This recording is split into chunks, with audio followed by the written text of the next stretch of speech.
Bonjour à tous, j'espère que vous allez bien. On essaye de le faire une fois par semaine et c'est aujourd'hui qu'on va le faire. On va faire un point sur le marché altcoin, donc altcoin contre Bitcoin, mais aussi le marché altcoin dans son ensemble. Donc ça va répondre à pas mal de questions. Et également, on verra un petit peu les perspectives de l'évolution du marché altcoin au cours des prochaines semaines. Je vous rappelle également, notre service d'algorithme est toujours disponible. Il est gratuit, vous conservez 100% des gains. Il est rentable surtout. C'est la 5e semaine consécutive. Donc en fait, ce sont des algorithmes qui vont exécuter des trades automatiquement avec une stratégie bien précise qui a fait ses preuves. On a notre algorithme SPT qui a encore fait 3,05 R de gains cette semaine, enfin la semaine passée, et notre algorithme LIM qui a déclenché 36 TP. Vous avez également tous les résultats du premier trimestre de 2025 qui ont été publiés. Vous pouvez consulter toutes les performances littéralement. Les performances moyennes par mois, les performances sur le premier trimestre, il y a également les performances depuis le début. Bref, toutes les perfs ont été partagées, par exemple 8,23 R sur le premier trimestre de 2025 pour l'algo SPT. Donc c'est vraiment de très bons résultats.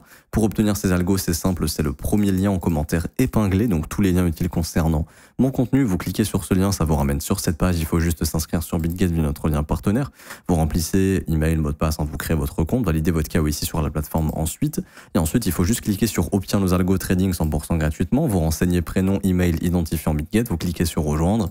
Et ensuite, il faut juste cliquer sur Configure nos algos de trading. Et là, il y a 4 vidéos qui vous expliquent absolument tout. Elles sont dans l'ordre. Vous lancez la première, vous regardez deuxième, troisième et quatrième, ça vous explique tout. Configurer les algos, configurer les montants, configurer le risque, consulter les trades, consulter les gains, mettre en pause les algos, les relancer. Bref, tout est expliqué de A à Z. C'est gratuit. Vous conservez 100% des gains et vous êtes déjà plus de 1000 utilisateurs, même plus que 1000 à les utiliser. Il y a même les témoignages des gens qui utilisent des algos dans le Discord si vous voulez vous faire une petite idée et avoir des retours réels de personnes.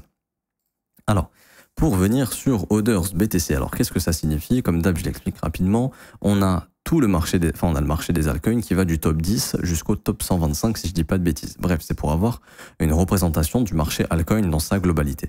Et ensuite, ce que je fais, c'est que je le divise par la capitalisation de Bitcoin. Et donc là, ça nous donne un rapport de force des alts face au Bitcoin. Et donc, on voit que les altcoins face au Bitcoin sont toujours en bear market depuis le sommet de janvier 2022. On voit qu'on est dans un marché baissier ici, c'est-à-dire que Bitcoin surperforme les altcoins. Et donc ça aussi, ça se voit sur la Bitcoin dominance. On a une Bitcoin dominance qui continue de monter.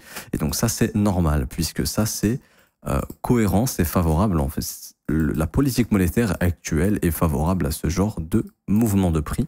Pourquoi le Bitcoin est un actif qui est plus recherché et qui est plus acheté que les altcoins? Parce qu'on est dans un environnement de QT, donc de resserrement monétaire de la part de plusieurs banques centrales, que ce soit la Fed, la BCE, et que du coup la politique monétaire n'est pas stimulée et que quand la politique monétaire n'est pas stimulée, il y a peu de chances qu'on puisse avoir des achats massifs d'actifs très risqués. Et ce qu'il faut comprendre, c'est que les altcoins, on est sur la catégorie d'actifs la plus risquée qui existe actuellement.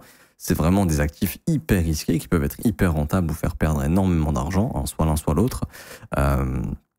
Et donc c'est normal qu'on n'ait pas d'intérêt pour ce secteur pour le moment, puisque la politique monétaire ne le permet pas. En gros, l'argent est rare, l'argent coûte cher. C'est ça en fait, quand les taux d'intérêt sont élevés, l'argent coûte cher.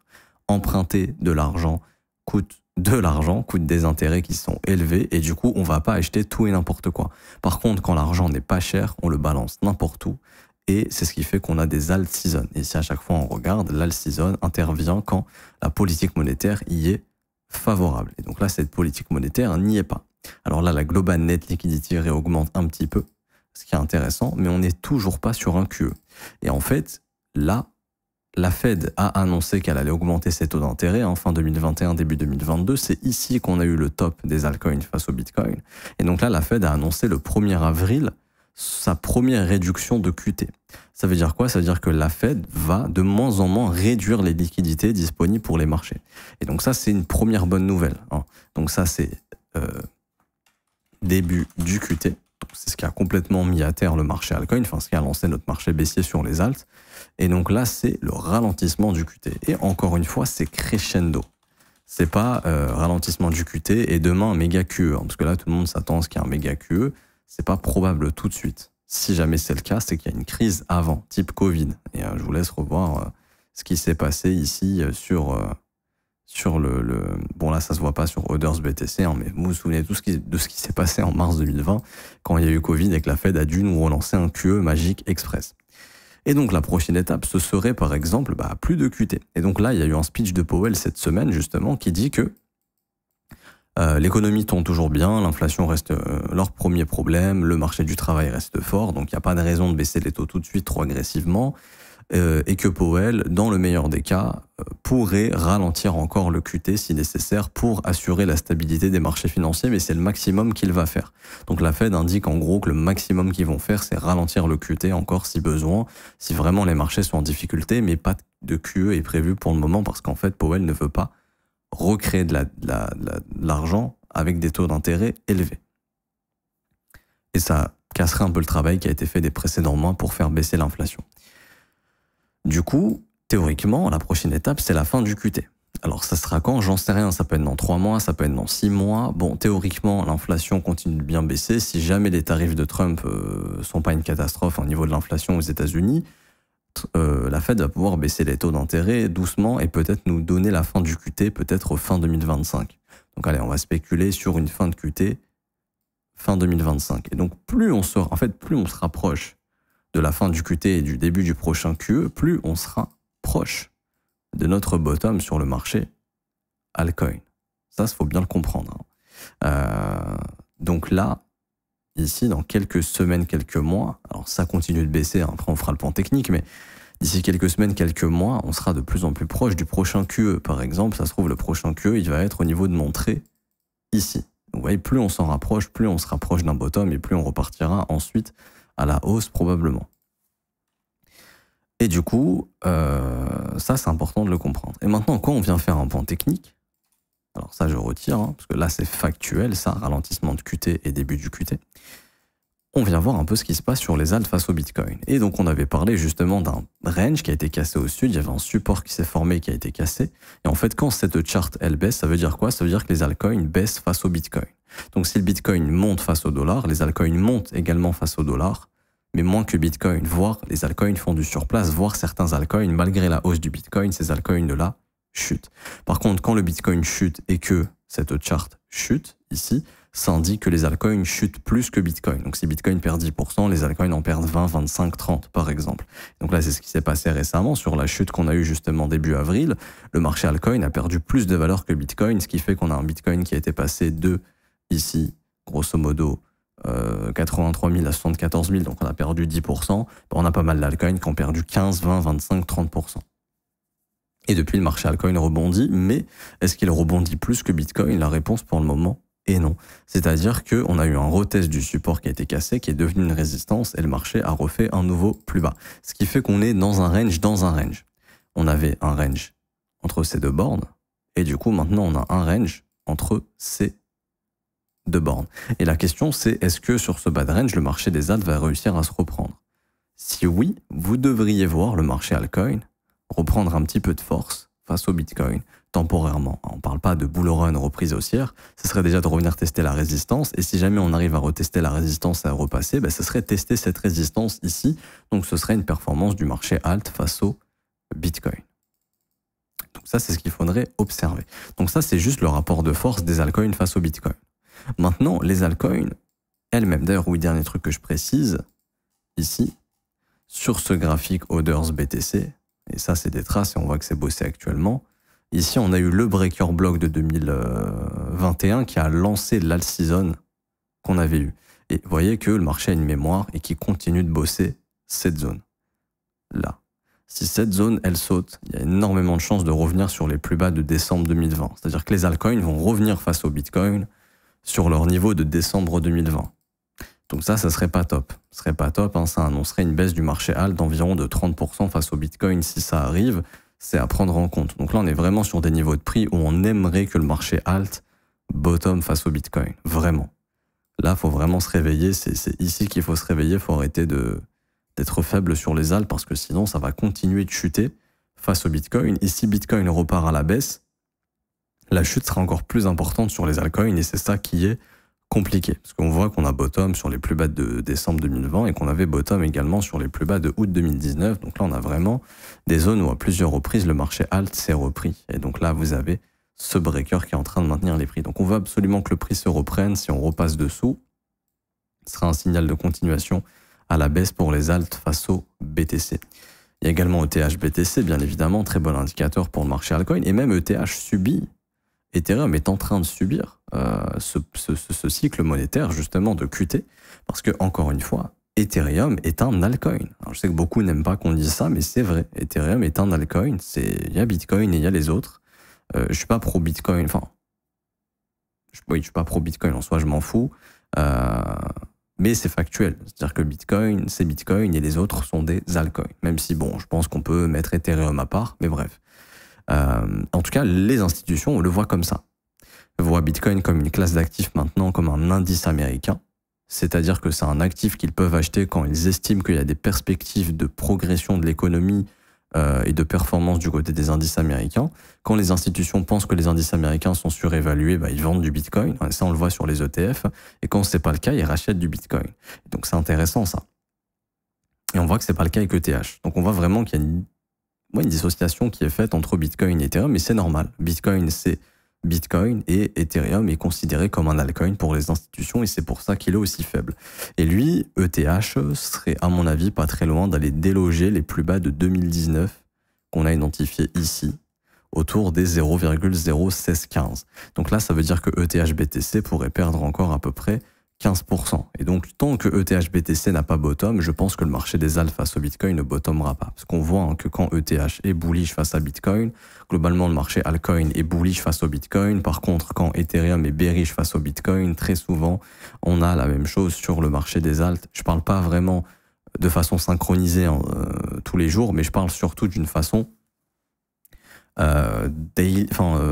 long terme. On voit ici que le graphique des altcoins face au Bitcoin est toujours baissier et on voit que ETH avait top face au Bitcoin en décembre 2021 et on voit que le marché des altcoins a top face au Bitcoin un mois plus tard. Donc ce serait intéressant de voir si on peut bottom sous ces plus bas ou pas. Si oui, je pense qu'on sera pas très loin du bottom sur les alts face au Bitcoin. Ce qui voudrait dire que la Bitcoin dominante serait pas très loin d'atteindre un top, mais qu'elle pourrait encore monter, par exemple, au-dessus des... Alors on est à combien ? 63, on pourrait monter par exemple jusqu'au 68-70% dans ces eaux-là. Si jamais Ethereum va chercher sous les plus bas de 2019-2020 et que le marché altcoin continue de baisser face au Bitcoin. Et du coup, ici, pour finir, on fait le point sur Others. Donc là, c'est les altcoins face au dollar. Donc là, c'est directement la capitalisation du marché Others. Et on voit qu'on est toujours au contact de cette trendline baissière et que pour le moment, on n'arrive pas à casser cette trendline. Et j'en ai déjà parlé plein de fois, mais il faut absolument qu'on casse cette trendline pour sortir de ce momentum baissier. Et c'est pas tout. Ce qu'il faut, c'est avoir de l'acceptation de l'autre côté. Si on fait ça, là, il y aura un retracement sur le marché altcoin. Je reparle pas de To The Moon Bull Run, parce que je ne sais pas si on ira chercher un nouveau sommet par la suite pour poursuivre la dynamique, comme ceci. Je ne sais pas. Le marché peut très bien, par exemple, faire ça, retracer et ensuite, malheureusement, repartir à la baisse.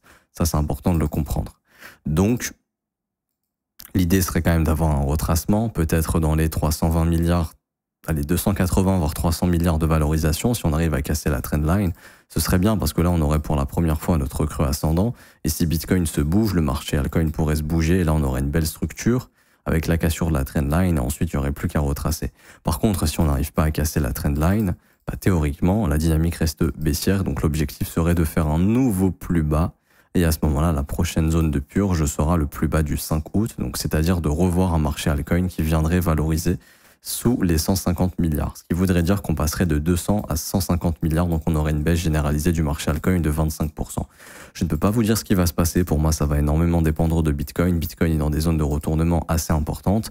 Si jamais il se retourne ici, on va repartir à la baisse, on va probablement revenir sous les 74 000 $, auquel cas le marché altcoin ne cassera pas sa trendline. Par contre, si Bitcoin casse ce fair value gap baissier ici et qu'il arrive à aller au-dessus des 90 000 $, ça pourrait donner du jus au marché altcoin et du coup casser sa trendline baissière, ce qui pourrait lui permettre éventuellement d'essayer de retracer plus par la suite. On voit que c'est souvent une chose qui arrive, on casse la trendline, on pull back et ensuite on a le mouvement haussier. Pareil ici, on a cassé la grosse trendline baissière. On a accepté de l'autre côté, ça a mis du temps, mais on a fait des structures haussières et là, on a eu le mouvement haussier. Donc, c'est pour ça que ça pourrait prendre encore un petit peu de temps, mais on est dans des niveaux de prix qui sont de plus en plus intéressants sur le marché des altcoins. Maintenant, ça, c'est Others. Les actifs les plus forts, eux, arrivent à sortir leur épingle du jeu. Si vous voulez savoir si un altcoin est intéressant, je m'arrêterai ici pour aujourd'hui, vous le divisez par orders. Par exemple, tout à l'heure on a analysé Hyperliquid, on va prendre Hyperliquid, ok, et on va le diviser par orders. Et on voit que Hyperliquid est en train de superformer le marché des altcoins dans sa globalité. Mais si vous prenez par exemple Chiliz, alors je sais pas, je pense que Chiliz sous-performe, mais si vous prenez Chiliz par exemple, on voit que Chiliz sous-performe le marché altcoin. Donc le marché altcoin sous-performe Bitcoin, et si vous avez des actifs qui sous-performent le marché altcoin dans sa globalité, vous avez un actif qui est vraiment très faible, qui est vraiment très très faible. Donc c'est important déjà d'avoir un actif qui va déjà au moins surperformer le marché altcoin. Et puis l'idée, c'est de trouver un actif qui va surperformer Bitcoin. C'est ça l'idée. Sinon, autant investir dans le Bitcoin directement. Mais si votre actif sous-performe Bitcoin et sous-performe les altcoins, c'est vraiment un actif qui est très faible. Et donc là, par exemple, si je regarde chez les USDT, je pense qu'il est en train de baisser. Voilà. Il est quasiment sur des plus bas alors que Bitcoin est passé de 74 000 à 84 000 $. Donc ça, c'est des altcoins à complètement éviter. Parce que les gens se disent, oui, mais ils sont de moins en moins chers, donc quand ça va repartir à la hausse, je vais me faire plein d'argent. Mais il faut surtout se dire qu'il y a un potentiel de baisse encore plus important. Parce que si Bitcoin perd 5-10%, c'est le genre de trucs qui peuvent encore perdre 20-30% supplémentaires. Par exemple, tu peux avoir acheté, regardez, ça c'est un truc qu'il ne faut pas oublier, le gars ici qui a acheté le bottom, il a acheté à moins 94%, on est d'accord. Mais actuellement, il se retrouve aujourd'hui encore à moins 37%. Et qui nous dit qu'on va pas aller refaire un moins 80% depuis ce bottom et se rediriger vers les 1 centime, par exemple? On peut pas savoir, ok? Par exemple, sur Chiliz, on est dans des zones de bottom ici, mais on peut pas savoir. Et donc, c'est un actif qui sous-performe l'entièreté du marché. Donc ça, c'est des actifs à éviter. Et donc, toujours, vous divisez votre coin par orders et vous regardez où est-ce qu'il en est. S'il sous-performe, c'est de vous dire que même si le marché des altcoins rebondit, il y a de grandes chances que votre actif sous-performe les alts et du coup sous-performe Bitcoin parce que Bitcoin surperforme 95% des altcoins actuellement. Donc je m'arrête ici pour aujourd'hui, j'espère que ça vous aura plu. Si c'est le cas, n'hésitez pas à bombarder les pouces bleus, vous abonner si ce n'est pas déjà fait, mettre un petit commentaire. Également, je vous rappelle que je vous offre un mentorship d'une valeur de 2 700 €, c'est le premier lien en commentaire épinglé. Il y a 22 cours vidéo qui vous attendent, c'est une formation de 22 vidéos qui est la plus complète sur le price action, ça va littéralement révolutionner votre lecture du prix, votre trading. Pour l'obtenir, c'est très simple. Premier lien en commentaire épinglé, tous les liens utiles concernant mon contenu. Vous cliquez sur ce lien, ça vous ramène sur cette page. Vous vous inscrivez sur BitGet via notre lien partenaire. Vous créez votre compte, validez votre KYC. Vous faites un trade d'une valeur de 100 USDT sur la plateforme et vous serez éligible au mentorship. Ensuite, pour le récupérer, c'est très simple. Vous cliquez sur ce lien 100% gratuit, la meilleure formation de trading crypto. Vous cliquez ensuite sur obtenir gratuitement, vous renseignez votre email, votre identifiant BitGet, vous cliquez sur recevoir et dans un délai de 24 heures, on vous enverra le mentorship par mail sur le mail que vous avez renseigné juste ici. Et pour ceux qui veulent rejoindre mon école et se former à mes côtés, c'est le seul abonnement payant que je propose parce que c'est un accompagnement, c'est une formation continue, c'est des analyses tous les jours en direct mais qui sont aussi disponibles en rediffusion. C'est un accès privilégié dans le Discord pour poser toutes vos questions dans la partie école et c'est également une formation qui vous est envoyée de 19 heures. 19 heures de cours vidéo, 8 modules qui vous forment de A à Z. Vraiment, la formation, son contenu vaut largement plus de 4-5 000 €, mais le prix est seulement de 49 € par mois. C'est sans engagement. Vous avez aussi les offres 3, 6 et 12 mois qui vous sont proposées. L'offre de 12 mois est beaucoup moins chère que l'offre mensuelle. On a 36% de réduction. C'est juste que c'est un paiement one shot. Mais au moins, vous êtes tranquille pour un an directement et vous payez moins cher. Et vous avez aussi les témoignages des membres juste ici, légèrement plus bas, si vous voulez vous faire une petite idée avant de nous rejoindre. Dans tous les cas, vous serez les bienvenus, vous allez vous former au bon endroit. Je m'arrête ici, on se retrouve très bientôt. Bonne journée. Ciao, ciao.